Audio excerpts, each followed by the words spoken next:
मैं आपका और सदन के सभी माननीय सदस्यों का हृदय से आभार व्यक्त करता हूं कि हमने इस महत्वपूर्ण अवसर पर एक सामूहिक चर्चा का रास्ता चुना है।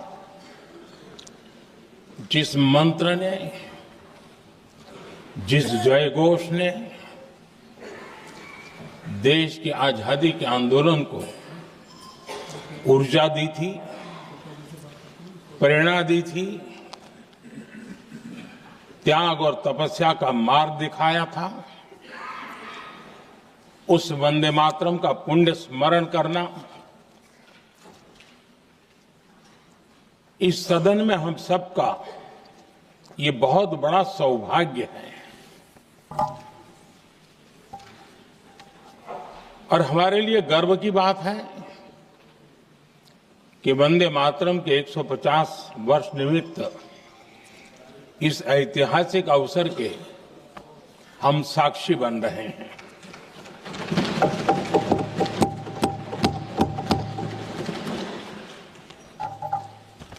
एक ऐसा कालखंड जो हमारे सामने इतिहास की अनगिनत घटनाओं को अपने सामने लेकर के आता है। ये चर्चा सदन की प्रतिबद्धता को तो प्रकट करेगी, लेकिन आने वाली पीढ़ियों के लिए भी, दर पीढ़ी के लिए भी ये शिक्षा का कारण बन सकती है अगर हम सब मिलकर के इसका सदुपयोग करें तो। आदरणीय अध्यक्ष जी, एक ऐसा कालखंड है जब इतिहास के कई प्रेरक अध्याय फिर से हमारे सामने उजागर हुए हैं। अभी अभी हमने हमारे संविधान के 75 वर्ष गौरवपूर्व मनाए हैं। आज देश सरदार वल्लभ भाई पटेल की और भगवान बिरसा मुंडा की 150वीं जयंती भी मना रहा है। और अभी अभी हमने गुरु तेग बहादुर के 350वां बलिदान दिवस भी मनाया। और आज हम वंदे मातरम की 150 वर्ष निमित्त सदन की एक सामूहिक ऊर्जा को, उसकी अनुभूति करने का प्रयास कर रहे हैं। वंदे मातरम 150 वर्ष की यात्रा अनेक पड़ावों से गुजरी है, लेकिन आदरणीय अध्यक्ष जी, वंदे मातरम का जब 50 वर्ष हुए तब देश गुलामी में जीने के लिए मजबूर था। और वंदे मातरम के 100 साल हुए तब देश आपातकाल की जंजीरों में जकड़ा हुआ था।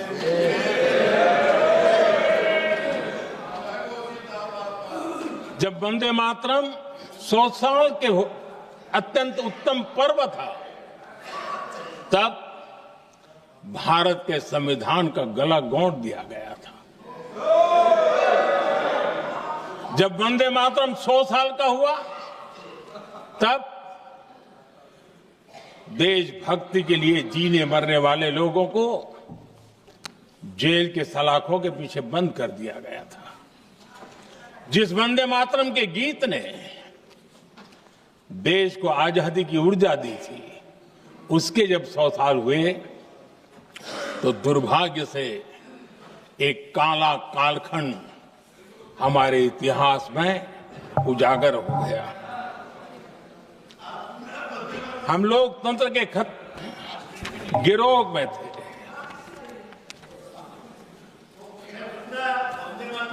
आदरणीय अध्यक्ष जी, 150 वर्ष उस महान अध्याय को, उस गौरव को पुनः स्थापित करने का अवसर है और मैं मानता हूं सदन ने भी और देश ने भी इस अवसर को जाने नहीं देना चाहिए। यही वंदे मातरम है जिसने 1947 में देश को आजादी दिलाई। स्वतंत्रता संग्राम का भावात्मक नेतृत्व इस वंदे मातरम के जयघोष में था। आदरणीय अध्यक्ष जी, आपके समक्ष आज जब मैं वंदे मातरम 150 निमित्त चर्चा के लिए आरंभ करने खड़ा हुआ हूं, यहां कोई पक्ष प्रतिपक्ष नहीं है, क्योंकि हम सब यहां जो बैठे हैं एक्चुअली हमारे लिए रण स्वीकार करने का अवसर है कि जिस वंदे मातरम के कारण लक्षावधि लोग आजादी का आंदोलन चला रहे थे और उसी का परिणाम है कि आज हम सब यहां बैठे और इसलिए हम सभी सांसदों के लिए, हम सभी जनप्रतिनिधियों के लिए वंदे मातरम के रण स्वीकार करने का ये पावन पर्व है।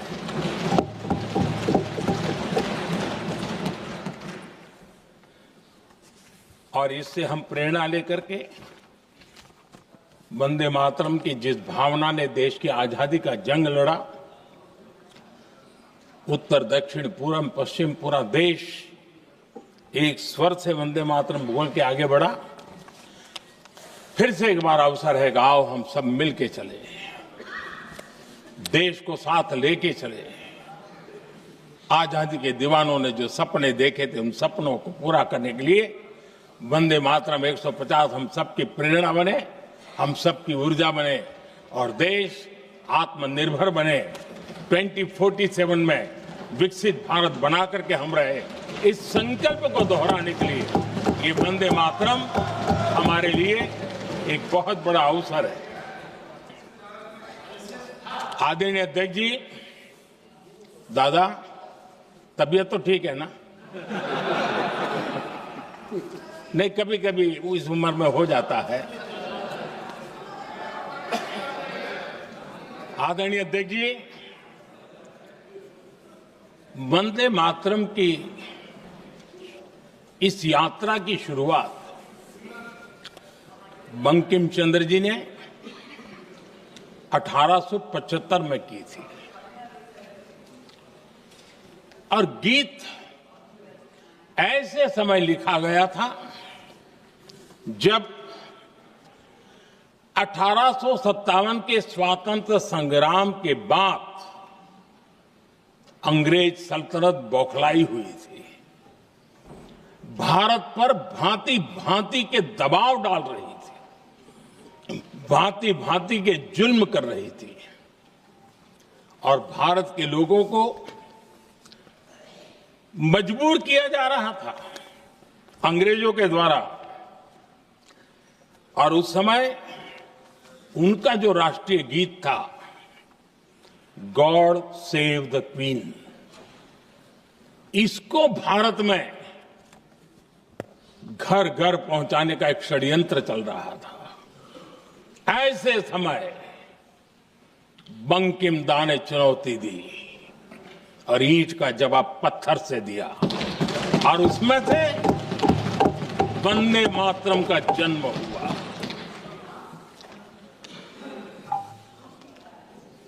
इसके कुछ वर्ष बाद 1882 में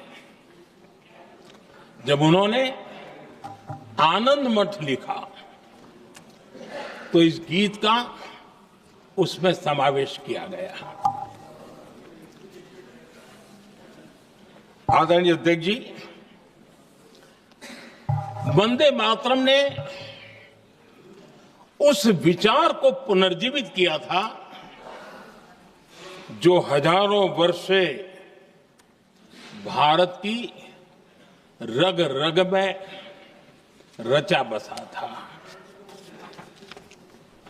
उसी भाव को, उसी संस्कारों को, उसी संस्कृति को, उसी परंपरा को उन्होंने बहुत ही उत्तम शब्दों में, उत्तम भाव के साथ वंदे मातरम के रूप में हम सबको बहुत बड़ी सौगात दी थी। वंदे मातरम ये सिर्फ केवल राजनीतिक आजादी की लड़ाई का मंत्र नहीं था। सिर्फ हम अंग्रेज जाए और हम खड़े हो जाएं, अपने राह पर चले, इतने मात्र तक वंदे मातरम प्रेरित नहीं करता था, उससे कहीं आगे था। आजादी की लड़ाई इस मातृभूमि को मुक्त कराने का भी जंग था। अपनी मां भारती को उन बेड़ियों से मुक्ति दिलाने का एक पवित्र जंग था। और वंदे मातरम की पृष्ठभूमि हम देखें, उसके संस्कार सरिता देखें, तो हमारे यहां वेद काल से एक बात बार बार हमारे सामने आई है। जब वंदे मातरम कहते हैं तो वही वेद काल की बात हमें याद आती है। वेद काल से कहा गया है, माता भूमि ही पुत्रो अहम पृथिव्याः, अर्थात ये भूमि मेरी माता है और मैं पृथ्वी का पुत्र हूं। आदरणीय अध्यक्ष जी, यही वो विचार है जिसको प्रभु श्री राम ने भी लंका के वैभव को छोड़ते हुए कहा था, जननी जन्मभूमिश्च स्वर्गादपि गरीयसी।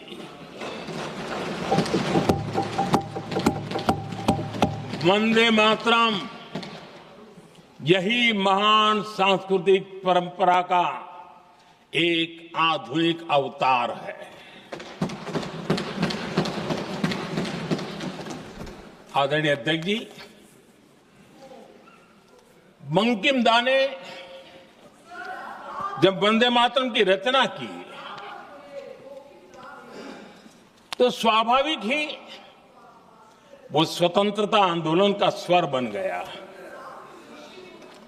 पूरब से पश्चिम, उत्तर से दक्षिण, वंदे मातरम हर भारतीय का संकल्प बन गया। इसलिए वंदे मातरम की स्तुति में लिखा गया था,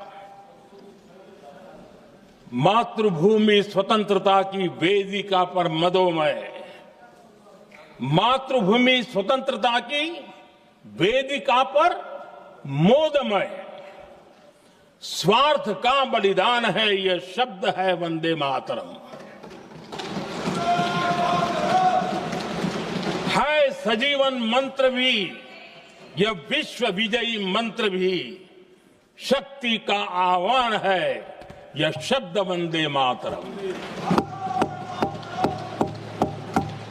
उष्ण शोणित से लिखो, वक्ष स्थली को चीर कर, वीर का अभिमान है यह शब्द वंदे मातरम।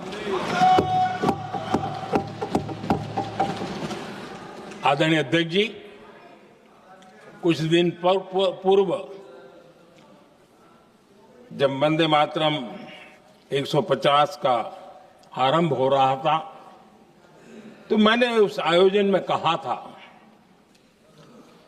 वंदे मातरम हजारों वर्ष की सांस्कृतिक ऊर्जा भी थी, उसमें आजादी का जज्बा भी था और आजाद भारत का विजन भी था। अंग्रेजों के उस दौर में एक फैशन हो गई थी भारत को कमजोर, निकम्मा, आलसी,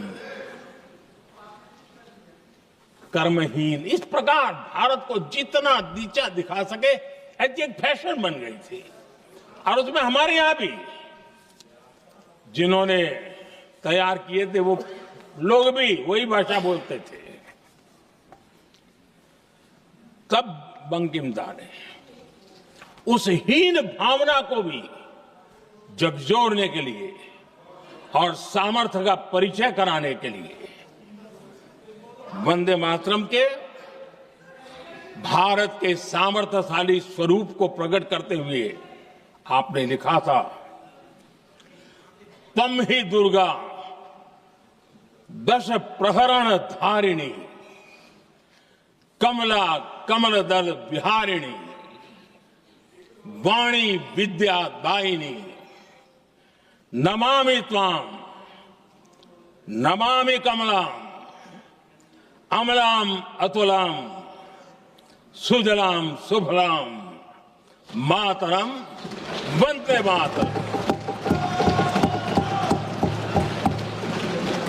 अर्थात भारत माता ज्ञान और समृद्धि की देवी भी है और दुश्मनों के सामने अस्त्र शस्त्र धारण करने वाली चंडी भी है। अध्यक्ष जी, ये शब्द, ये भाव, ये प्रेरणा गुलामी की हताशा में हम भारतीयों को हौसला देने वाले थे। इन वाक्यों ने तब करोड़ों देशवासियों को यह एहसास कराया कि लड़ाई किसी जमीन के टुकड़े के लिए नहीं है। ये लड़ाई सिर्फ सत्ता के सिंहासन को कब्जा करने के लिए नहीं है। ये गुलामी की बेड़ियों को मुक्त कर हजारों साल की महान जो परंपराएं थी, महान संस्कृति, जो गौरवपूर्ण इतिहास था, उसको फिर से पुनर्जन्म कराने का संकल्प इसमें था।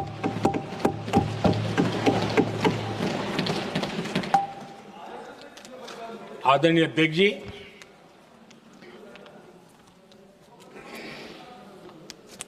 वंदे मातरम, इसका जो जन जन से जुड़ाव था, ये हमारे स्वतंत्र संग्राम की एक लंबी गाथा अभिव्यक्त होती है। आदरणीय अध्यक्ष जी, जब भी जैसे किसी नदी की चर्चा होती है, चाहे सिंधु हो, सरस्वती हो, कावेरी हो, गोदावरी हो, गंगा हो, यमुना हो,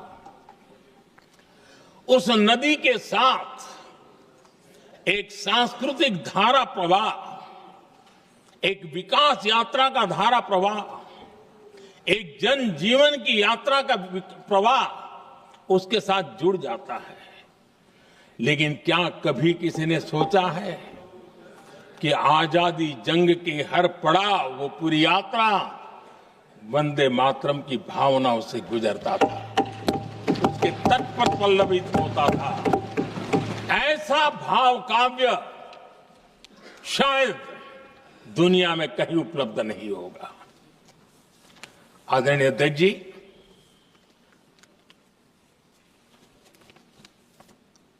अंग्रेज समझ चुके थे कि 1857 के बाद लंबे समय तक भारत में टिकना उनके लिए मुश्किल लग रहा था। और जिस प्रकार से वो अपने सपने लेकर के आए थे, तब उनको लगा कि जब तक भारत को बांटेंगे नहीं, जब तक भारत को टुकड़ों में नहीं बांटेंगे, भारत में ही लोगों को एक दूसरे से लड़ाएंगे नहीं, तब तक यहां राज करना मुश्किल है। और अंग्रेजों ने बांटो और राज करो इस रास्ते को चुना और उन्होंने बंगाल को इसकी प्रयोगशाला बनाया, क्योंकि अंग्रेज भी जानते थे वो एक वक्त था जब बंगाल का बौद्धिक सामर्थ्य देश को दिशा देता था, देश को ताकत देता था, देश को प्रेरणा देता था। और इसलिए अंग्रेज भी चाहते थे कि बंगाल का ये जो सामर्थ्य है वो पूरे देश की शक्ति का एक प्रकार से केंद्र बिंदु है। और इसलिए अंग्रेजों ने सबसे पहले बंगाल के टुकड़े करने की दिशा में काम किया और अंग्रेजों का मानना था कि एक बार बंगाल टूट गया तो ये देश भी टूट जाएगा और वो यावत चंद्र दिवाकरो राज करते रहेंगे, ये इनकी सोच थी। 1905 में अंग्रेजों ने बंगाल का विभाजन किया, लेकिन जब अंग्रेजों ने 1905 में ये पाप किया तो वंदे मातरम चट्टान की तरह खड़ा रहा। बंगाल की एकता के लिए वंदे मातरम गली गली का नाद बन गया था और वही नारा प्रेरणा देता था। अंग्रेजों ने बंगाल विभाजन के साथ ही भारत को कमजोर करने के बीच और अधिक बोने की दिशा पकड़ ली थी, लेकिन वंदे मातरम एक स्वर एक सूत्र के रूप में अंग्रेजों के लिए चुनौती बनता गया और देश के लिए चट्टान बनता गया। आदरणीय अध्यक्ष जी, बंगाल का विभाजन तो हुआ, लेकिन एक बहुत बड़ा स्वदेशी आंदोलन खड़ा हुआ और तब वंदे मातरम हर तरफ गूंज रहा था। अंग्रेज समझ गए थे कि बंगाल की धरती से निकला बंकिम दा का ये भाव सूत्र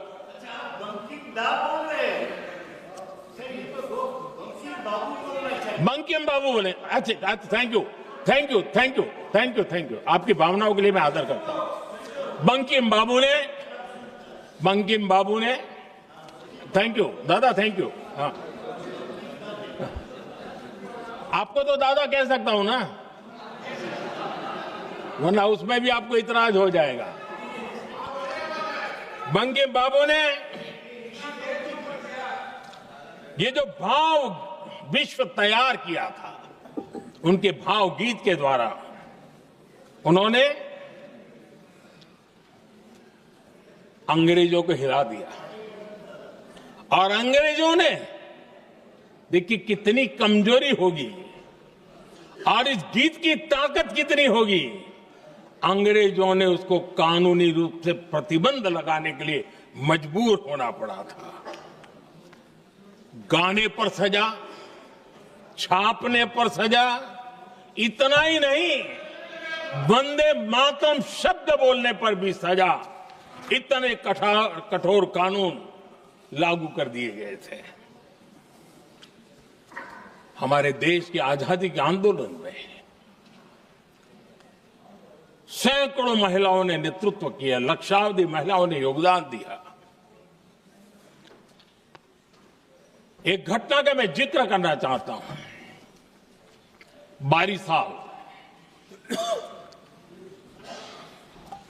साल में वंदे मातरम गाने पर सर्वाधिक जुल्म हुए थे। वो बारिसाल आज भारत का हिस्सा नहीं रहा है और उस समय बारिसाल की हमारी माताएं, बहनें, बच्चे मैदान में उतरी थी वंदे मातरम के स्वाभिमान के लिए। इस प्रतिबंध के विरोध में लड़ाई के मैदान में उतरी थी और तब बारिसाल की एक वीरांगना श्रीमती सरोजिनी बोस,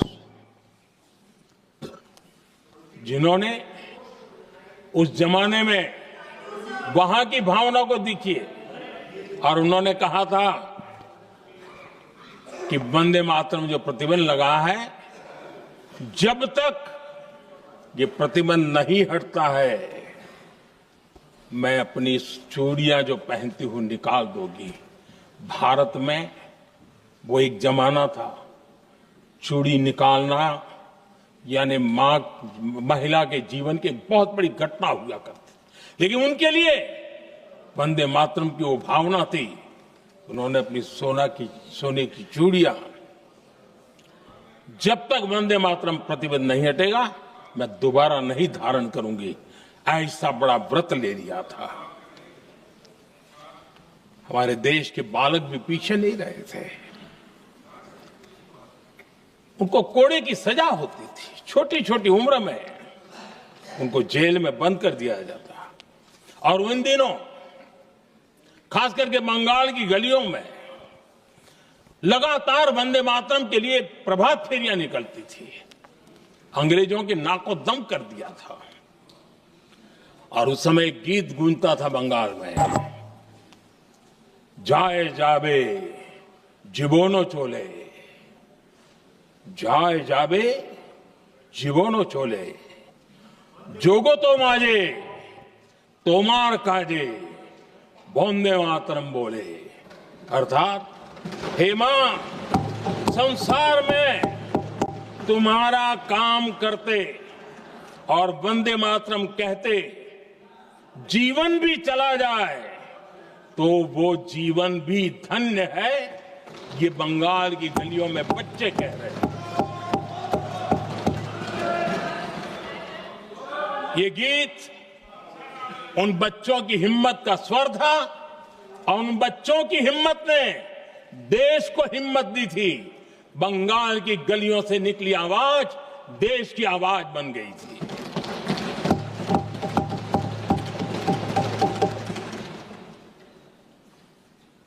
उन्नीस 1905 में फरीदपुर के गांव में बहुत छोटी छोटी उम्र के बच्चे जब वंदे मातरम के नारे लगा रहे थे, अंग्रेजों ने बेरहमी से उन पर कोड़े मारे थे। यानी एक प्रकार से जीवन और मृत्यु के बीच लड़ाई लड़ने के लिए मजबूर कर दिया था। इतना अत्याचार हुआ था। 1906 में नागपुर में नील सिटी हाई स्कूल के उन बच्चों पर भी अंग्रेजों ने ऐसे ही जुल्म किए थे। गुनाह यही था कि वो एक स्वर से वंदे मातरम बोल करके खड़े हो गए थे। उन्हें वंदे मातरम के लिए मंत्र का महात्म्य अपनी ताकत से सिद्ध करने का प्रयास किया था। हमारे जांबाज सपूत बिना किसी डर के फांसी के तख्त पर चढ़ते थे और आखिरी सांस तक वंदे मातरम, वंदे मातरम, वंदे मातरम, यही उनका भाव घोष रहता था। खुदीराम बोस, मदनलाल ढींगरा, राम प्रसाद बिस्मल, अशफाक उल्लाह खान, रोशन सिंह, राजेंद्र नाथ लाहिड़ी, रामकृष्ण विश्वास, अनगिनत जिन्होंने वंदे मातरम कहते कहते फांसी के फंदे को अपने गले पर लगाया था। लेकिन देखिए, ये अलग अलग जेलों में होता था, अलग अलग इलाकों में होता था। प्रक्रिया करने वाले चेहरे अलग थे, लोग अलग थे, जिन पर जुल्म हो रहा था उनकी भाषा भी अलग थी, लेकिन एक भारत श्रेष्ठ भारत, इन सब का मंत्र एक ही था, वंदे मातरम।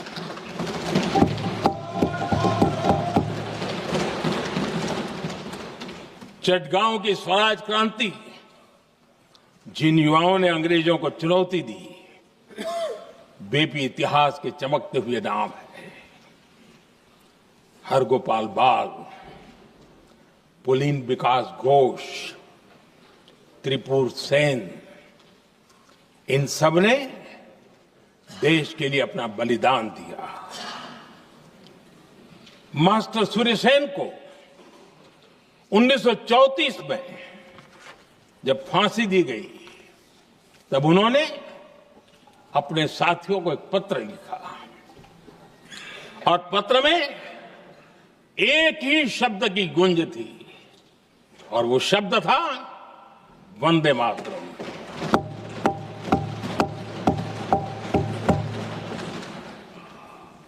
आदरणीय अध्यक्ष जी, हम देशवासियों को गर्व होना चाहिए। दुनिया के इतिहास में कहीं पर भी ऐसा कोई काव्य नहीं हो सकता, ऐसा कोई भावगीत नहीं हो सकता जो सदियों तक एक लक्ष्य के लिए कोटि कोटि जनों को प्रेरित करता हो और जीवन आहूत करने के लिए निकल पड़ते हो। दुनिया में ऐसा कोई भावगीत नहीं हो सकता जो वंदे मातरम। पूरे विश्व को पता होना चाहिए कि गुलामी के कालखंड में भी ऐसे लोग हमारे यहां पैदा होते थे जो इस प्रकार के भावगीत की रचना कर सकते थे। ये विश्व के लिए अजूबा है, हमें गर्व से कहना चाहिए, तब दुनिया भी मानना शुरू करेगी। ये हमारी स्वतंत्रता का मंत्र था, ये बलिदान का मंत्र था, ये ऊर्जा का मंत्र था, ये सात्विकता का मंत्र था, ये समर्पण का मंत्र था, ये त्याग और तपस्या का मंत्र था, संकटों को सहने का सामर्थ्य देने का ये मंत्र था, और वो मंत्र वंदे मातरम था। और इसलिए गुरुदेव रविंद्रनाथ टैगोर ने लिखा था, उन्होंने लिखा था, एकी सूत्रे बांधी आछी सोहोस्टोटी मौन, एकी कार्य सौंपी आछी सहस्त्रो जीवन, वंदे मातरम। अर्थात एक सूत्र में बंधे हुए सहस्त्र मन, एक ही कार्य में अर्पित सहस्त्र जीवन, वंदे मातरम। ये रविंद्रनाथ टैगोर जी ने लिखा। आदरणीय अध्यक्ष जी, उसी कालखंड में वंदे मातरम की रिकॉर्डिंग दुनिया के अलग अलग भागों में पहुंची और लंदन में जो क्रांतिकारियों की एक प्रकार से तीर्थ भूमि बन गया था, वो लंदन का इंडिया हाउस, वीर सावरकर जी ने वहां वंदे मातरम गीत, और वहां ये गीत बार बार गूंजता था। देश के लिए जीने मरने वालों के लिए वो एक बहुत बड़ा प्रेरणा का अवसर रहता था। उसी समय बिपिन चंद्र पाल और महर्षि अरविंद घोष, उन्होंने अखबार निकाले, उस अखबार का नाम भी उन्होंने वंदे मातरम रखा। यानी डगर डगर पर अंग्रेजों की नींद हराम करने के लिए वंदे मातरम काफी हो जाता था, और इसलिए उन्होंने इस नाम रखा। अंग्रेजों ने अखबारों पर रोक लगा दी, तो मैडम भिकाजी कामा ने पेरिस में एक अखबार निकाला और उसका नाम उन्होंने वंदे मातरम रखा। आदरणीय अध्यक्ष जी, वंदे मातरम ने भारत को स्वावलंबन का रास्ता भी दिखाया। उस समय माचिस की डिबिया, मैच बॉक्स, वहां से लेकर के बड़े बड़े शिप, उस पर भी वंदे मातरम लिखने की परंपरा बनी और बाहरी कंपनियों को चुनौती देने का एक माध्यम बन गया, स्वदेशी का एक मंत्र बन गया। आजादी का मंत्र स्वदेशी के मंत्र की तरफ विस्तार होता गया। आदरणीय अध्यक्ष जी, मैं एक और घटना का जिक्र भी करना चाहता हूं। 1907 में जब वीओ चिदम्बरम पिल्लाई उन्होंने स्वदेशी कंपनी का जहाज बना तो उस पर भी लिखा था वंदे मातरम।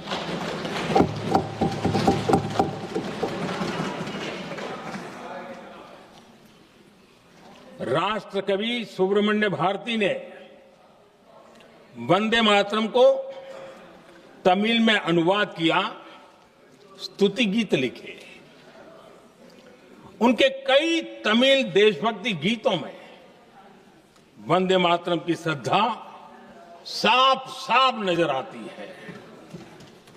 शायद सभी लोगों को, हो सकता है तमिलनाडु के लोगों को पता हो, लेकिन सभी लोगों को ये बात का पता न हो कि भारत का ध्वज गीत वी सुब्रमण्यम भारती ने ही लिखा था।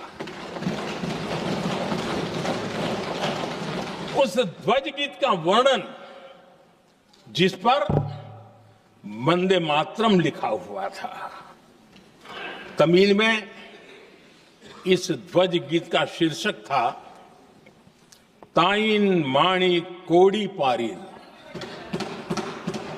तालंदु पणिंदु पुलहिंद्रु वारिल। अर्थात देश प्रेमियों, दर्शन कर लो, सविनय अभिनंदन कर लो, मेरी मां की दिव्य ध्वजा का वंदन कर लो।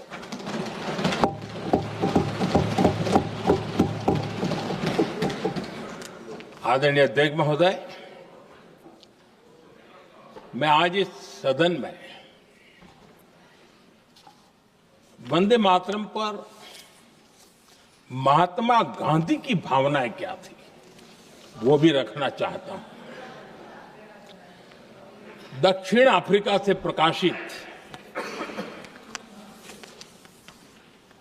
एक साप्ताहिक पत्रिका निकलती थी, इंडियन ओपिनियन, और इस इंडियन ओपिनियन में महात्मा गांधी ने 2 दिसंबर 1905 जो लिखा था उसको मैं कोट कर रहा हूं। उन्होंने लिखा था, महात्मा गांधी ने लिखा था, गीत वंदे मातरम जिसे बंकिम चंद्र ने रचा है, पूरे बंगाल में अत्यंत लोकप्रिय हो गया है। स्वदेशी आंदोलन के दौरान बंगाल में विशाल सभाएं हुई, जहां लाखों लोग इकट्ठा हुए और बंकिम का यह गीत गाया। गांधी जी आगे लिखते हैं, ये बहुत महत्वपूर्ण है। वो लिखते हैं, ये 1905 की बात है, उन्होंने लिखा, यह गीत इतना लोकप्रिय हो गया है जैसे ये हमारा नेशनल एंथम बन गया है।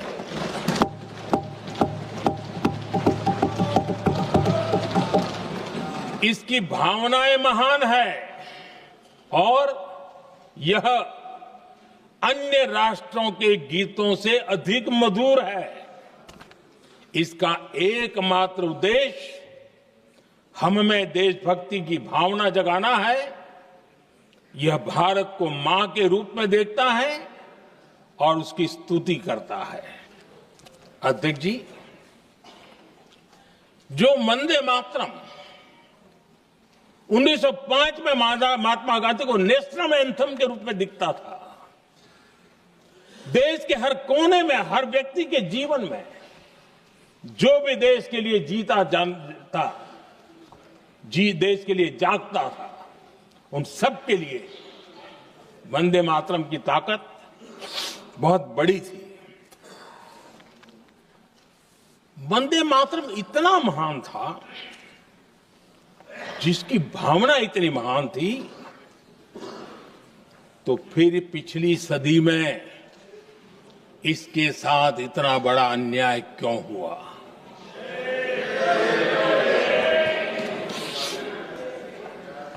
वंदे मातरम के साथ विश्वासघात क्यों हुआ?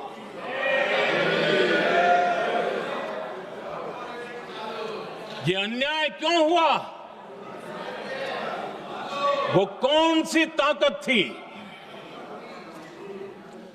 जिसकी इच्छा खुद पूज्य बापू की भावनाओं पर भी भारी पड़ गई, जिसने वंदे मातरम जैसी पवित्र भावना को भी विवादों में घसीट दिया? मैं समझता हूं कि आज जब हम वंदे मातरम के 150 वर्ष का पर्व मना रहे हैं, चर्चा कर रहे हैं, तो हमें उन परिस्थितियों को भी हमारी नई पीढ़ियों को जरूर बताना हमारा दायित्व है, जिससे के वजह से वंदे मातरम के साथ विश्वासघात किया गया। वंदे मातरम के प्रति मुस्लिम लीग की विरोध की राजनीति तेज होती जा रही थी। मोहम्मद अली जिन्ना ने लखनऊ से 15 अक्टूबर 1937 को वंदे मातरम के विरुद्ध का नारा बुलंद किया। फिर कांग्रेस के तत्कालीन अध्यक्ष जवाहरलाल नेहरू को अपना सिंहासन डोलता दिखा। बजाय कि नेहरू जी मुस्लिम लीग के आधारहीन बयानों को तगड़ा जवाब देते, करारा जवाब देते, मुस्लिम लीग के बयानों की निंदा करते,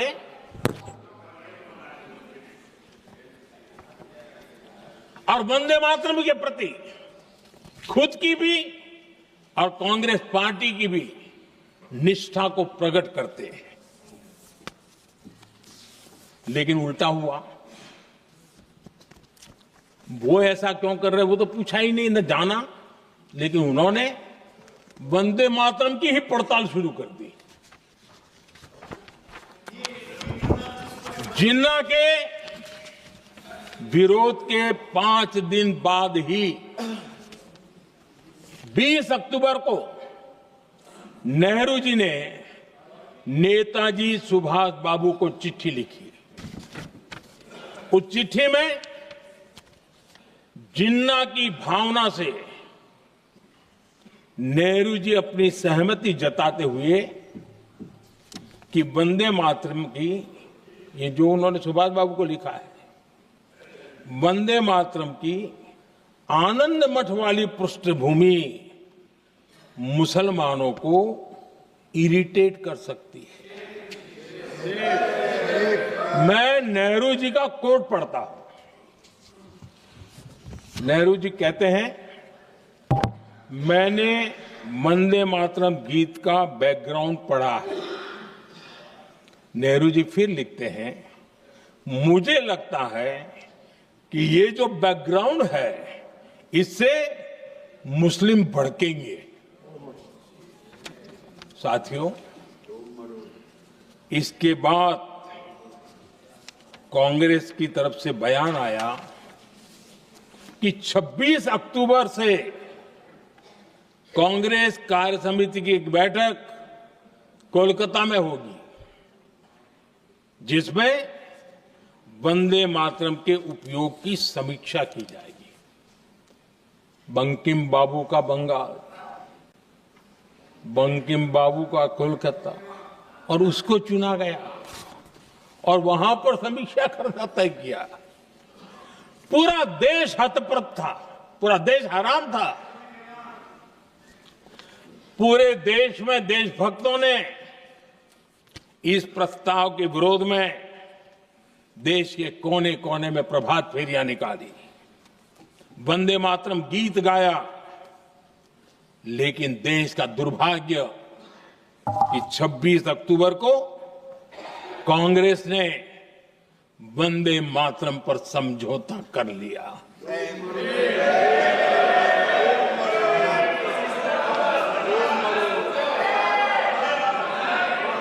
वंदे मातरम के टुकड़े करने के फैसले में वंदे मातरम के टुकड़े कर दिए। उस फैसले के पीछे नकाब ये पहना गया, चोला ये पहना गया कि ये तो सामाजिक सद्भाव का काम है। लेकिन इतिहास इस बात का गवाह है कि कांग्रेस ने मुस्लिम लीग के सामने घुटने टेक दिए और मुस्लिम लीग के दबाव में किया। और कांग्रेस का ये तुष्टीकरण की राजनीति को साधने का एक तरीका था। आदरणीय अध्यक्ष जी, तुष्टीकरण की राजनीति के दबाव में कांग्रेस वंदे मातरम के बंटवारे के लिए झुकी। इसलिए कांग्रेस को एक दिन भारत के बंटवारे के लिए झुकना पड़ा।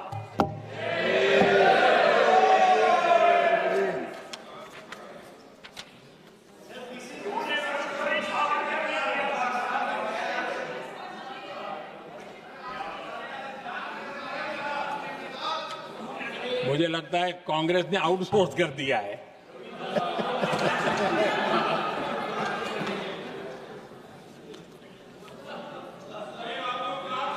दुर्भाग्य से कांग्रेस की नीतियां वैसी की वैसी थी है, और इतना ही नहीं, आईएनसी चलते चलते एमएमसी हो गया है।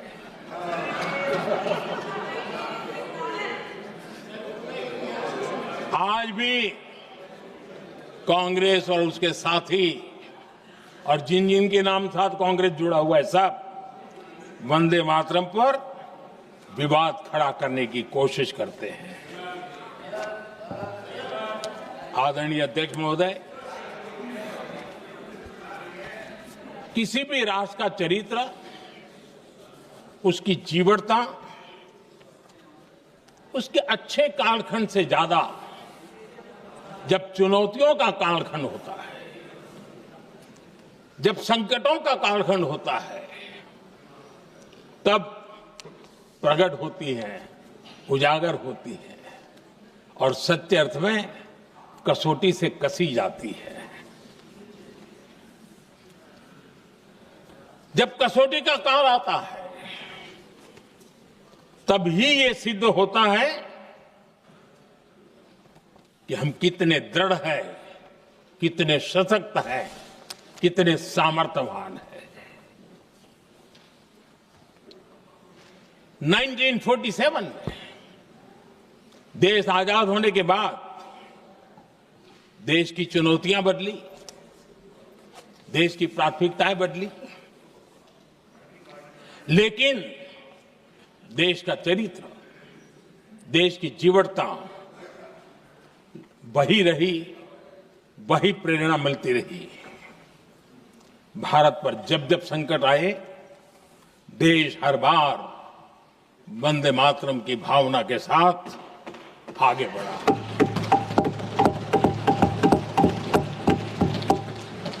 बीच का कालखंड कैसा गया जाने दो, लेकिन आज भी 15 अगस्त 26 जनवरी की जब बात आती है, हर घर तिरंगा की बात आती है, चारों तरफ भाव दिखता है तिरंगे झंडे फहराने। एक जमाना था जब देश पर खाद्य का संकट आया, वही वंदे मातरम का भाव था।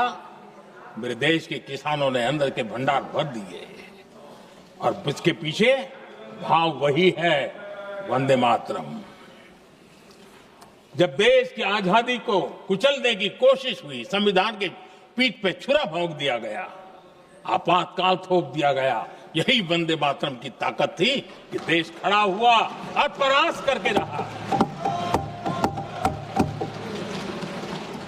देश पर जब भी युद्ध थोपे गए, देश को जब भी संघर्ष की नौबत आई, यही वंदे मातरम का भाव था।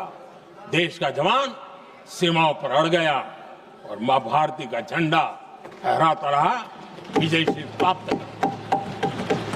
कोरोना जैसे वैश्विक महासंकट आया, यही देश उसी भाव से खड़ा हुआ, उसको भी परास्त करके आगे बढ़ गया। आदरणीय अध्यक्ष जी, यह राष्ट्र की शक्ति है, यह राष्ट्र को भावनाओं से जोड़ने वाला सामर्थ्यवान एक ऊर्जा प्रवाह है, ये चेतना प्रवाह है, ये संस्कृति की अविरल धारा का प्रतिबिंब है, उसका प्रकटीकरण है। ये वंदे मातरम हमारे लिए सिर्फ स्मरण करने का काल नहीं, एक नई ऊर्जा, नई प्रेरणा का लेने का काल बन जाए और हम उसके लिए प्रति समर्पित होते चले। और मैंने पहले कहा, हम लोगों पर तो कर्ज है वंदे मातरम का। वही वंदे मातरम है जिसने वो रास्ता बनाया, जिस रास्ते से हम यहां पहुंचे हैं, और इसलिए हमारा कर्ज बनता है।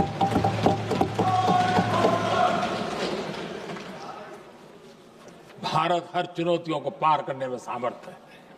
वंदे मातरम के भाव की वो ताकत है। वंदे मातरम ये सिर्फ गीत या भावगीत नहीं, ये हमारे लिए प्रेरणा है। राष्ट्र के प्रति कर्तव्यों के लिए हमें झकझोरने वाला काम है और इसलिए हमें निरंतर इसको करते रहना होगा। हम आत्मनिर्भर भारत का सपना लेकर के चल रहे हैं, इसको पूरा कर रहा है। वंदे मातरम हमारी प्रेरणा है। हम स्वदेशी आंदोलन को ताकत देना चाहते हैं। समय बदला होगा, रूप बदले होंगे, लेकिन पूज्य गांधी ने जो भाव व्यक्त किया था, उस भाव की ताकत आज भी मौजूद है और वंदे मातरम हमें जोड़ता है। देश के महापुरुषों का सपना था स्वतंत्र भारत का। देश की आज की पीढ़ी का सपना है समृद्ध भारत का। आजाद भारत का सपने को सिंचा था वंदे भारत की भावना है, वंदे मातरम की भावना ने। समृद्ध भारत के सपने को सिंचेगा वंदे मातरम की भावना। उसी भावना को लेकर के हमें आगे चलना है और हमें आत्मनिर्भर भारत बनाना। 2047 में देश विकसित भारत बन के रहे। अगर आजादी के 50 साल पहले कोई आजाद भारत का सपना देख सकता था, तो 25 साल पहले हम भी तो समृद्ध भारत का सपना देख सकते हैं, विकसित भारत का सपना देख सकते हैं और इस सपने के लिए अपने आप को खपा भी सकते हैं। इसी मंत्र, इसी संकल्प के साथ वंदे मातरम हमें प्रेरणा देता रहे।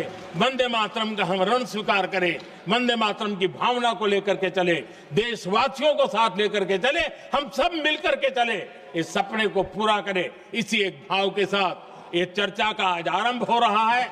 मुझे पूरा विश्वास है कि दोनों सदनों में देश के अंदर वो भाव भरने वाला कारण बनेगा, देश को प्रेरित करने वाला कारण बनेगा, देश की नई पीढ़ी को ऊर्जा देने का कारण बनेगा। इन्हीं शब्दों के साथ आपने मुझे अवसर दिया, मैं आपका बहुत बहुत आभार व्यक्त करता हूं। बहुत बहुत धन्यवाद। वंदे मातरम।